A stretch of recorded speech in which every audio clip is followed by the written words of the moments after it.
LPG की crisis का ground पर क्या प्रभाव है? सर, मैं इस समय पंजाब में हूं और पंजाब में किसी किस्म की कोई क्राइसिस न तो डीजल पेट्रोल की है ना एलपीजी की है, बल्कि पंजाब में तो कमर्शियल सिलेंडर्स की भी कहीं से कोई क्राइसिस की कोई खबर नहीं है। सभी रेस्तरां, सभी कुछ स्मूथली फंक्शन कर रहा है और कहीं कोई पैनिक जैसी किसी और अच्छा, अखबारों में भी मैं देख रहा हूं कि न्यूज में भी कहीं कोई ऐसी कोई स्थिति, बिल्कुल नॉर्मल है। अभी मैं थोड़ी देर पहले निकला था, आपको पता है मेरे पास बुलेट है बड़ी वाली, तो आमतौर पे मैं हमेशा, मेरी ये आदत है, मैं हमेशा टैंक फुल कराता हूं, पर इस बार मैंने जानबूझ के 500 का लिया और बिल्कुल पेट्रोल पंप बिल्कुल खाली पड़ा था। तो बिल्कुल नॉर्मल है सर, कहीं कोई, और जानबूझ के ये विपक्षी दल पूरे, इनका पूरा इकोसिस्टम जानबूझ के एक पैनिक क्रिएट करना चाहता है। इस वजह से आज एक हापुड़ के पास एक कोई नेताजी पकड़े गए हैं, उनके पास से 58 सिलेंडर, वो समाजवादी पार्टी के हैं, समाजवादी पार्टी के नेताजी हैं, और आज अखिलेश जी ने, अरे देश में बहुत सिलेंडर की कमी है, लोगों ने कहा तुम्हारी ही पार्टी वाले लोग कर रहे हैं। सर, एक गोरखपुर में एक गैस सिलेंडर, गैस की एजेंसी के मालिक के यहाँ छापा पड़ा है, वो उसकी शिकायत हुई कि 2000 रुपए में सिलेंडर बेच रहे हैं, हम ब्लैक कर रहे हैं अपनी एजेंसी से। सर, तुरंत जाके छापा पड़ा और बड़ी गंभीर धाराओं में अंदर किए गए हैं। कोई वर्मा जी हैं, आप कहेंगे तो पूरा उनका नाम बता दूंगा, वर्मा जी धाराओं में अंदर चले गए, गोरखपुर में कालाबाजारी कर रहे थे, एस्मा लगा ही दिया गया है। तो सर, सरकार बहुत सीरियस है और सरकार ने स्पष्ट वैसे ही कर दिया है। मेरे एक मित्र हैं सर, उनकी ये इंडेन की एजेंसी है, तो मैंने उनसे फोन करके पूछा कि क्या पोजीशन है। उन्होंने कहा जी देखिए, अब मैं अपनी एजेंसी की बात बता रहा हूं कि मेरे यहाँ औसतन 3000 सिलेंडर की डेली आपूर्ति हम करते हैं और आमतौर पे उसी दिन, नहीं तो अगले दिन, बहुत हुआ तो तीसरे दिन हम डिलीवर कर देते हैं। कहते अब इधर क्या हुआ है, पिछले 4 दिनों में अचानक 10,000 से ज्यादा हमारे पास बुकिंग्स आ गई हैं, हमारी क्षमता ही 3000 की है। तो कहते हैं कि अब पैनिक सेल अगर ना हो और अगर हम नई बुकिंग लेना बंद कर दें तो हम 3 दिन में ये बैकलॉग वैसे ही पूरा कर देते हैं, 3 दिनों में 10,000 सिलेंडर का। तो जी, लोग खाम खा पैनिक हो रहे हैं और कोई बात नहीं है। उन्होंने कहा कहीं से, अच्छा, जहां तक कुछ शहरों में जो कमर्शियल सिलेंडर्स की राशनिंग की बात है, सरकार ने कुछ प्रिकॉशन लेते हुए जो है ये कहा है कि भाई जो कमर्शियल सिलेंडर्स की सप्लाई है वो थोड़ी सी रिस्ट्रिक्ट होगी। और तीसरा है सर, वो रिलायंस इंडस्ट्री ने तो बाकायदा विज्ञप्ति दे के सूचना दी है कि हमारे लिए राष्ट्र प्रथम है और हम अपनी रिफाइनरीज में एलपीजी और नेचुरल गैस का जो भी प्रोडक्शन है वो बढ़ा रहे हैं। और सरकार की इंस्ट्रक्शंस है कि जिस इंडस्ट्री को गैस की ज्यादा जरूरत होती है, सबसे पहले उस इंडस्ट्री की आपूर्ति होगी। तो सरकार कटिबद्ध है सर। हो सकता है अगर क्राइसिस आता है तो कमर्शियल सिलेंडर्स पे बेशक सरकार एक तो घरेलू आपूर्ति में बाधा नहीं आने देगी और इंडस्ट्री में बाधा नहीं आने देगी। बाकी सब जैसे चल रहा है वैसे चल रहा है, बढ़िया, ऐसी कोई बात नहीं है। और ये 2-4 दिनों में पैनिक भी खत्म हो जाता है, जब जनता देख लेती है ना कोई से कोई नहीं है, तो जनता भी झांसे में नहीं आती सर। जैसे पंजाब में कहीं कोई पैनिक नहीं दिखा मुझे। चलते हैं वीरेंद्र जी के पास। वीरेंद्र जी, आपके यहाँ तो डबल क्या ट्रिपल बल्कि 4 गुना पैनिक है, बड़ी बड़ी खबरें हो गई है। आपका जो है सब पैनिक नहीं है, यूपी में एक बात हुई है जो, जी जी जी पूरी जी बात सुन लीजिए, पूरी बात सुन लीजिए। जी जी 4 जी बिंदु बता रहा हूँ, एक नहीं। जी एलपीजी तो एक है उसमें से। आपका 4 PM बंद हो गया है, आपका प्रिय चैनल। उसके अलावा वहाँ से लाला कुएं से। अभी मुक्तेश्वरानंद जी वहाँ पे डेरा डाले पड़े हुए हैं। और उसके बाद जो आपके शिया हजरात हैं, उनका जो है वो यौम क़यामत आने वाला है। तो बताइए इसका एलपीजी से क्या संबंध है? सर देखिए, यूपी में एक चीज हुई है थोड़ा-सा, जो पहले हो जाना चाहिए था, जो बाबा जी एस्मा एक्ट कह रहे हैं, वो एस्मा एक्ट तो एसेंशियल सर्विस मेंटेनेंस एक्ट है। ईसी एक्ट में सेक्शन 347 है, जो एनएसए के बराबर डेडली है। आप जानते हैं, you are a retired bureaucrat.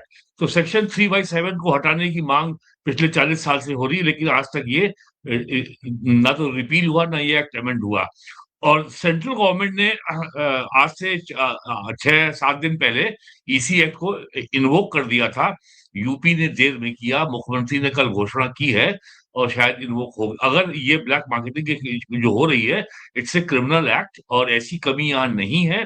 कुछ जगह डिसरप्शन हुआ था और मैं पूरा डाटा दे दूं, इंडिया में साल में 3.5 करोड़ टन जो है एलपीजी की डिमांड है, कंजम्पशन है, और लगभग जो है 2.5 मिलियन टन पर मंथ। और इंडिया में करीब और मैं तो कहूंगा मोदी जी स्वयं जिम्मेदार हैं। जो इनकी प्रधानमंत्री उज्ज्वला योजना में इन्होंने अब तक जो है 12 करोड़ कनेक्शन दिए हैं। इनके बारे में 2019 के लोकसभा चुनाव में, 24 में ये आपके अनुपम कुमार जी के मित्र जो रवीश कुमार हैं, वो रोज वीडियो बनाते थे। देखिए, गरीब आज भी जो है लकड़ी पे खाना बना रहा है और आज वो वीडियो बना रहे हैं।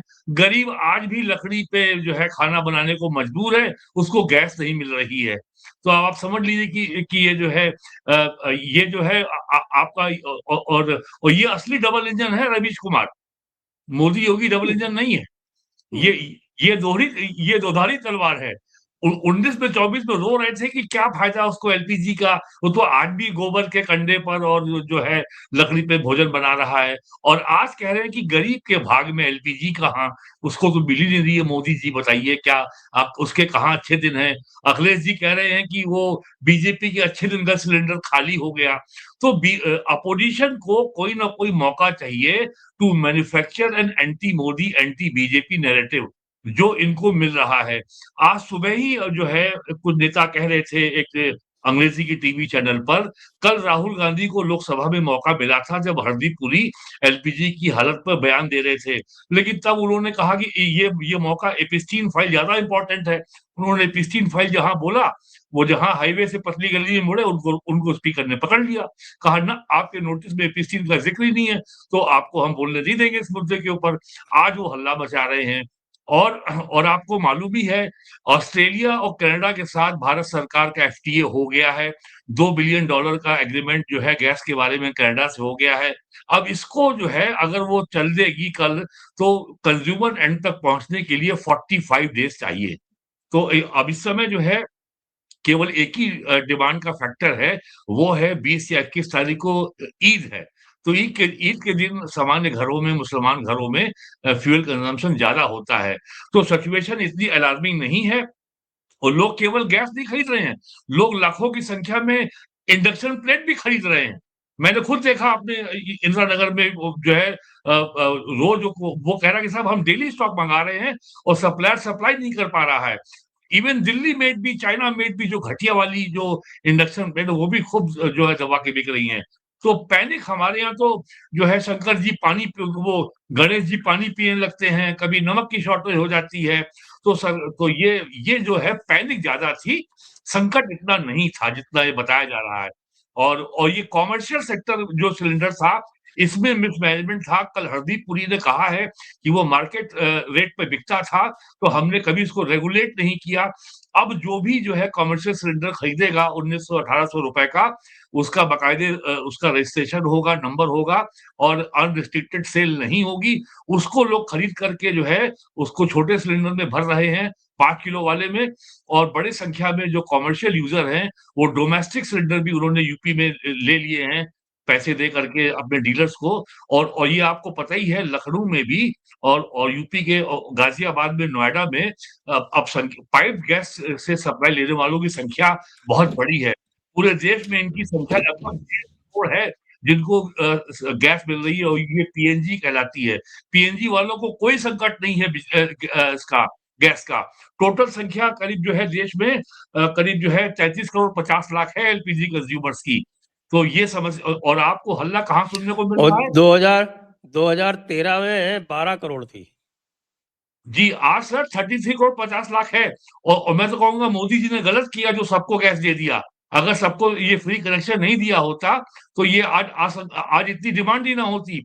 और आप पता करिए जो है ये पेट्रोलियम मिनिस्ट्री की वेबसाइट से, ईस्टर्न यूपी में भी जो एनुअल रिफिल है वो 7 पहुंच गया है साल में, जबकि वेस्टर्न यूपी में 12 से अधिक है। और अभी सबसे कम अगर यूपी में कहीं रिफिल है तो बुंदेलखंड में है। तो समस्या केवल ये है कि मोदी तुमने सिलेंडर दिया क्यों, दिया तो तुम रिफिल क्यों नहीं दे रहे हो? ये संकट है। और ये it's a matter of perception. Qatar से हमारा मेजर हमारी इंपोर्ट था, आपको मालूम है वो बंद है।